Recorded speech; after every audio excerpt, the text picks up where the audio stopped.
We're here to tell you how Chromebooks will rock your world because they've rocked mine over the past year or so. We've been doing this for a year in different school districts and talking about Chromebooks. And I will say I used to start it out with that this is the greatest device from my perspective that I've ever dealt with 30 years in computers. I'm Mike Swanson. I'm technology manager in suburban Chicago. And I'm Lynn Swanson. I'm the Director of Educational Technology in a high school district.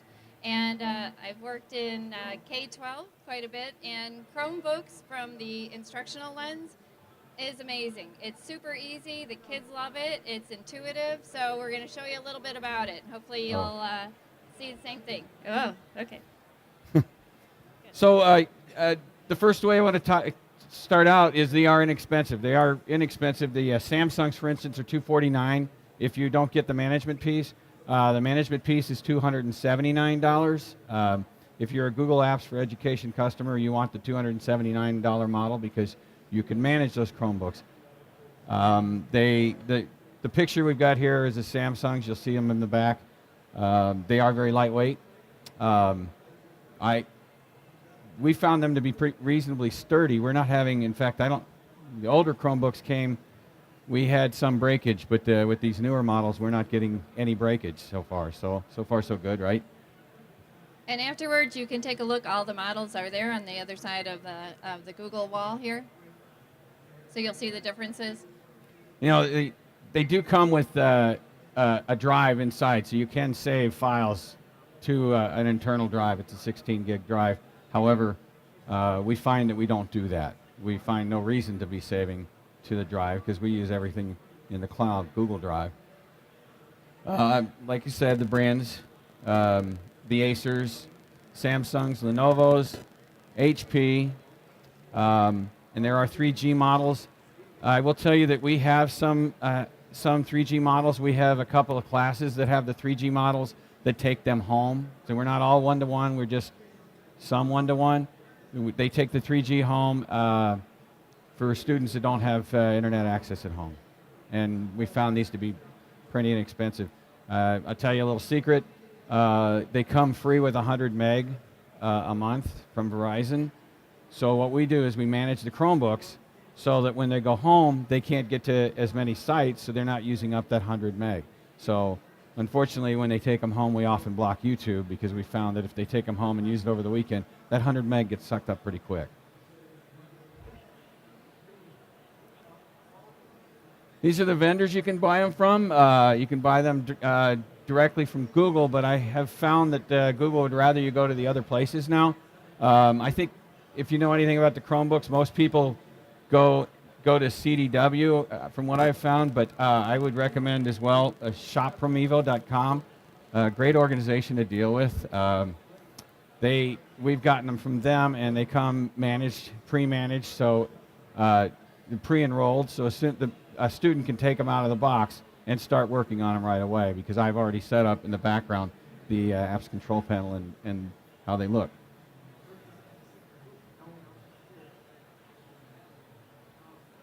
Again, that's the local storage, and just showing you how the file manager works.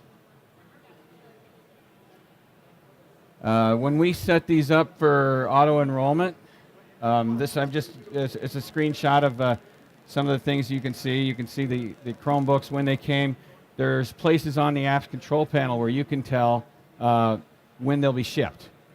So you've ordered them, you can tell when they'll be shipped. Then you'll get the delivery date. You can find out when the support ends.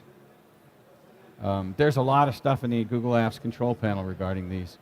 One of the things about enrolling them, the prevent theft, is you can remote wipe. So if somebody takes a Chromebook away from your school, you can remote wipe it.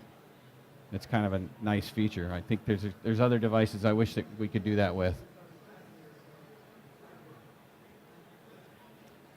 The management piece, the way we manage them in our school district is we manage them by users, by groups, and even by devices. The 3Gs that I was talking about that go home, those are actually managed by device, not by user, because I started this out by a mistake. I managed them by the students that were in the class, not realizing in this particular class, it was a third grade class, not realizing that they had a fifth grade brother. So the 5th grade brother logged in, and he used up all the bandwidth because I had the 3rd grader all set up. So that's when I changed the management to the 2-by-device. And again, the management is very easy. From my instructional lens, I can go through. There's lots of different settings. From the instructional view, it's good to work with the infrastructure person because you know the needs of your students and what should be managed, the different settings that you want to set up. Maybe it's your home page, your teacher home page, or your school web page. So all those little things, we could set it up for the kids so they're not wasting time clicking around, but it's saving your instructional time and that learning time. This is the screen for the management piece in the Google Apps for Education. Things have been moved around. This is an older screenshot. I think it's probably about 4 months old, and things have been moved. The Chrome OS is a different spot, but you can see we can click on Chrome OS, and you've got all these org settings. If I scroll down, I can tell you about. We can manage everything. We can set up. What's so great is it's different now too. Is in the management when we're managing the Chromebooks, we can also manage the Chrome. Sorry, we can manage the Chrome browser on other devices. So everything we're syncing on the Chromebooks can also make the Macs and Windows look exactly the same. So a nice feature of the Chromebooks, we have Chromebooks set up where we have like 10 to 12 in a classroom, but maybe not 1-to-1. And so especially with the little guys, it's kind of hard to go and figure out where your login is, especially we have them in K and 1. So we could take their picture when they open up the Chromebook. It could be like 20 different pictures of the students. Each student, they know they click on their picture, they get in, and all their settings, everything is right there. So also really nice, saving that instructional time, learning time. Yeah, one thing we came up with today, I've had a question. I want to know how many pictures we can put on a screen for the login. I think that's me. And so I've asked everybody here, and they don't seem to know what the limit is. So what's really nice is in a primary class, we have Chromebooks that multiple users use, and we can put all the kids on all their pictures on the front screen. So they see their picture, they click, and then all they have to do is put in a password. And you could put the whole class on them. Oh, and this screen, this screen, by the way, is just to show you that we can set up Chrome policies now, not just with the Chromebooks, but we can. A student can use a Chromebook and then walk over to another machine, a Windows machine at home or something like that, log in, and they'll have exactly the same settings. So their start page can be the same. The resource links, we set up resource links. I've got them divided up by device groups, so all the way down to a classroom. So that one classroom, you have a teacher who has one class where she just wants everything to go, every student to start at this one resource page. We've got it set up just that one class.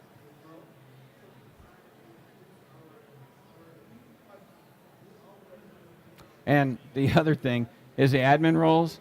I suppose I should have blacked out these names, but these are teachers in our district that I'm able to give them the Chromebook admin role so that they can control the experience for Chrome, and I don't have to do this. So I can set up a classroom teacher with just this without giving them full control of the apps control panel.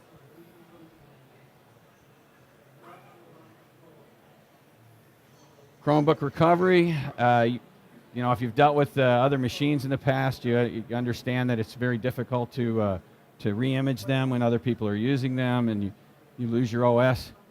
Chromebook recovery is pretty quick. It takes about 3 minutes to recover a machine on a USB key, so it starts right up.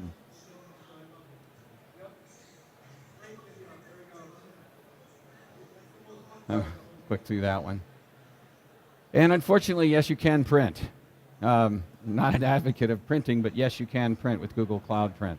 So they can print from anywhere in the world. I could sit here on my Chromebook and print to a printer in my office.